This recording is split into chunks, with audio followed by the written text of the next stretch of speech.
Hi guys, and welcome back from Carly at the Herbathicary. Really good to see you guys again. If you're new to the channel or like the videos, please show your support by hitting like and subscribe down below. If you've seen any of my previous videos, you know that last year for Mother's Day, Daddy and the kids got me one of these hanging wall planter things. Now, the one that I put on the caravan, unfortunately, it was too hot, it dried out really quickly, and the pockets were really tiny, so you couldn't really hold enough soil in them. So despite making every effort to water them at least once a day, everything I planted in there did dry out. So I think it was a combination of positioning in the direct sun, the heat of the caravan, and not enough water. So for £9.34, I sourced this 18 pocket one from eBay, and it has much deeper pockets, much wider pockets, and instead of putting it in such a hot place, I've decided I'm going to find a shadier spot in the garden, one of the fences, and plant some shade tolerant herbs. As in our house, we use a lot of herbs. So as you can see, these pockets are quite deep and quite wide, and I've already covered every window ledge in the house. We're still about 3 weeks away from our last frost, so these are going to be staying inside for a little while, although the ones that we planted on top of the compost bin are doing so well. As you can see, my peas are already flowering, and we already have one baby pea starting.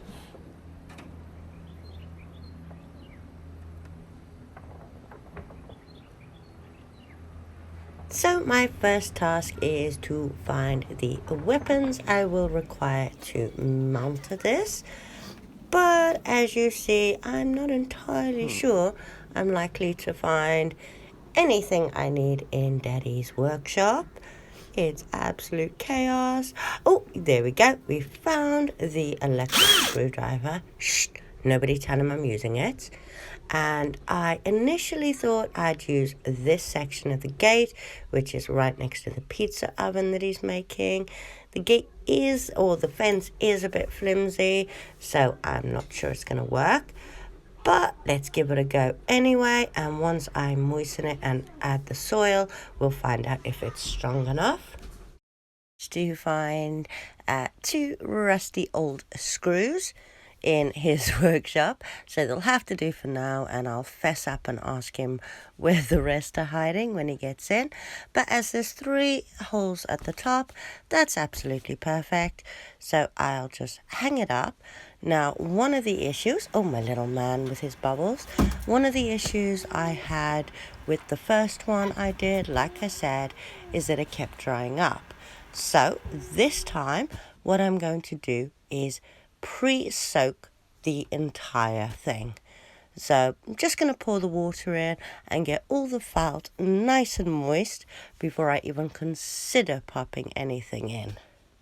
So once those are all nice and wet, I have, rather than just using a normal potting mix, I actually mixed some cocoa husk in, which is really good at retaining water.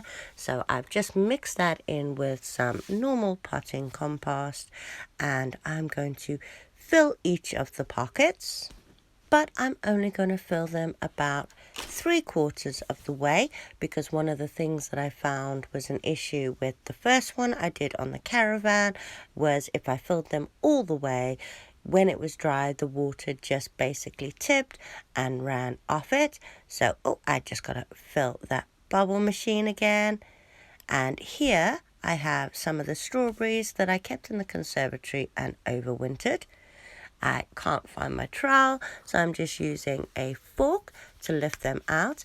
Now I want these ones on the bottom so that the kids can just pick. My children run around the garden and pick everything. So I'd like the strawberries where they could reach them.